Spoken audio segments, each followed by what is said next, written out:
అందరికి నమస్తే అండి. నేను మీ Ashok Kumar. Welcome to our channel. ఇవాళ మనం డిస్కస్ చేస్తున్న టాపిక్ ఏంటంటే, నిన్న కూడా ఒక వీడియో చేశాం దీనిపైన. నిన్న సుప్రీంకోర్టులో ఒక కీలకమైన విషయం గురించి అయితే చర్చకు వచ్చింది.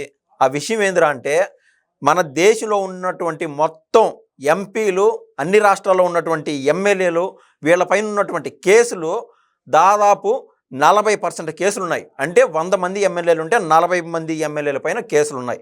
100 మంది ఎంపీలు ఉంటే 40 మంది ఎంపీల పైన కేసులు అంటూ ఉన్నాయి. ఫర్ సపోజ్ జగన్మోహన్ రెడ్డి పైన పదుల సంఖ్యలు అంటే 32-34 రేంజ్లో కేసులు ఉన్నాయి. ఆయన వరుసగా 10 సంవత్సరాల పాటు ప్రతి శుక్రవారం రోజు కోర్టుకు అటెండ్ అవ్వాల్సి ఉండగా కూడా ఆయన ఏ రోజు అటెండ్ కాల. కానీ ఈ సుప్రీంకోర్టులో ఒక న్యాయవాది వేసిన అఫిడవిట్ ఏంటంటే, వరుసగా 2 వాయిదాలకు కన్నా అటెండ్ అవ్వకుండా ఉంటే వాళ్ళని జైల్లో వేసేట్టుగా ఏదైనా తీర్మానం తీసుకురండి సుప్రీంకోర్టు ద్వారా. లేకుండా ఉంటే సమాజంలో పేటరేగిపోతున్న ఈ యొక్క సోషల్ మీడియా ఉన్మాదులు కావచ్చు, సోషల్ మీడియా సైకోలు కావచ్చు, ఆడపిల్లల్ని ఏడిపించే వాళ్ళు కావచ్చు, అదేవిధంగా అక్రమాలు, ఆక్రమణలు, అవినీతి ప్రతి ఒక్కటి ఈ సమాజంలో కుళ్ళు ప్రేరుకుపోతుంది. దీన్ని ఎలిమినేట్ చేయాలంటే ఎప్పటికప్పుడు సుప్రీంకోర్టు కానీ, హైకోర్టులు కానీ తగు దృష్టితో వీళ్ళపైన కేసులు పెట్టాలా, వాళ్ళకు జైలు అంటే భయం ఉండే విధంగా ఉండాలా. ప్రతి 3 నెలలకు బెయిల్ పెట్టుకొని బయటకు వస్తున్నారు. దీనిపైన అంతా సుప్రీంకోర్టులో డిస్కషన్ అయింది. మొత్తం మీద ఈ చర్చ తర్వాత సుప్రీంకోర్టు ఒక తీర్మానం చేసింది. ఇది ఎలక్షన్ కమిషన్ అనేది ఇండివిజువల్ బాడీ. ఆ ఎలక్షన్ కమిషన్కి ఒక ప్రతిపాదన పెట్టింది. ఎవరు? సుప్రీంకోర్టు. అయ్యా, ఈ మాదిరి 40% ఎమ్మెల్యేల పైన, ఎంపీల పైన కేసులు అంటూ ఉన్నాయి. వీళ్ళని ఎలక్షన్లో పోటీ చేయకుండా అనర్హత వేసే అవకాశం ఉందా? వీళ్ళని ఎలక్షన్లో పోటీ చేయకుండా చేసే అవకాశం అంటూ ఉంటుందా అని ఎలక్షన్ కమిషన్ ఆఫ్ ఇండియాని అడగడం జరిగింది సుప్రీంకోర్టు. సో ఇదంతా ఎలక్షన్ కమిషన్ ఆఫ్ ఇండియా పరిధిలో ఉన్నది. వాళ్ళు ఆలోచన చేసుకొని సాధ్యాసాధ్యాలన్నీ ఏ విధంగా ఆచరించవచ్చు, దీంట్లో ఏ నియమాలు పెట్టచ్చు, ఇవన్నీ ఆలోచన చేసి సుప్రీంకోర్టుకు మళ్ళీ వాళ్ళు చెప్పడం అంటూ జరుగుతుంది. ఇది ఇలా చేస్తే బాగుంటుందని సుప్రీంకోర్టు వీళ్ళ ప్రతిపాదన అంటూ పంపించడం జరుగుతుంది. ఇది ఒక ఇష్యూ.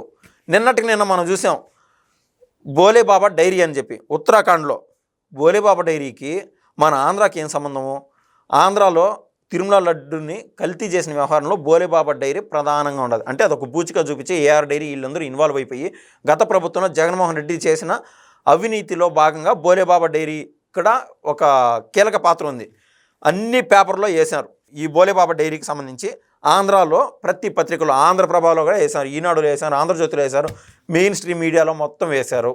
అయితే ఇందాక మనం ఏ విషయం అయితే చెప్పామో, సుప్రీంకోర్టు తీర్పు లేదా సుప్రీంకోర్టు ఏదైతే వివరణ ఇచ్చిందో దానికి సంబంధించి అన్ని పత్రికల్లో, ఒక ఆంధ్రాలో కాదు, తెలంగాణలోను, తమిళనాడులోను, కర్ణాటకలోను, ఉత్తరాఖండ్, ఉత్తరప్రదేశ్, దేశంలో ఉన్నటువంటి ప్రతి ప్రధాన పత్రికలోను, even the Hindu, Times of India, ఇటువంటి నేషనల్ మీడియా మొత్తం వేసింది. రిపబ్లిక్ టీవీ అయితే దానిపైన చర్చ పెట్టింది నిన్న సాయంత్రం 7:30 సమయంలో. మొత్తం ఫోకస్ మొత్తం సుప్రీంకోర్టు ఏదైనా వ్యాఖ్య చేస్తే ఆ వ్యాఖ్యని హైలైట్ చేస్తూ చెప్పడం అనేది ఆనవాయితీ. అది అసలు అంత ఇంపార్టెంట్ కూడా. కానీ ఇవాళ నేను ఈ విషయం మీ ముందుకు తీసుకొస్తున్నాను. ఒక ఆశ్చర్యార్థకంగా ఉంటుంది. గుమ్మడికాయలు దొంగ ఎవడురా అంటే భుజాలు తడుముకున్నట్లు ఏది సాక్షి ఓడికి ఎందుకు అంత ఉలికిపాటు? కనీసం ఒక్క వార్త కూడా, నేను ఏదైతే 2 విషయాలు చెప్పానో, సుప్రీంకోర్టు ఏదైతే చర్చించిందో అదొక విషయం, అదేవిధంగా ఈ యొక్క బోలేబాబా డైరీ, ఈ యొక్క తిరుమల కల్తీ లడ్డు దానిపైన 4 అరెస్ట్ అయితే కనీసం ఒక్క వార్త కూడా సాక్షిలో ప్రచురణ అనేదే చేయలేదు. వాళ్ళు ఎంతసేపటికి కవిత్వాలు, కథలతోనే నడిపేశారు. దీన్ని బట్టైనా మనం అర్థం చేసుకోవచ్చు అసలు ఈ మంచోడివుడు, చెడ్డోడివుడు, ఉన్నదంటే ఉలికిపాటు ఎక్కువ అన్నట్టు.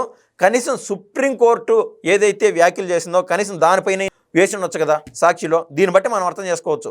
సాక్షి అనేది అస్సలు సిసలైన పచ్చ కామెర్ల పత్రిక. మళ్ళీ చెప్తున్నా, సాక్షి అనేది అస్సలు సిసలైన పచ్చ కామెర్ల పత్రిక.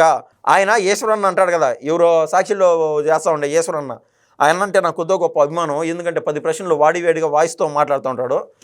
ఆయన కనీసం ఈ విషయం పైన మాట్లాడగలిగే దమ్ము ఉండదా? 10 ప్రశ్నలు కాదు, ఒకే ప్రశ్న. ఈ 2 వార్తలు ఎందుకు ప్రచురణ చేయలేదో అంటే, సుప్రీంకోర్టు ఏదైతే వ్యాఖ్య చేసినో దానికి అసలు ఇంపార్టెన్సే లేదా? ధైర్యం, దమ్ముంటే ఈ వ్యాఖ్య పైన సాక్షి ఈశ్వరం మాట్లాడాలని నేనైతే కోరుకుంటున్నాను. ఇది ఇవాళ ముఖ్యమైన విషయం. మరో విషయంతో మరోసారి ముందుకు వస్తాను. ధన్యవాదాలు.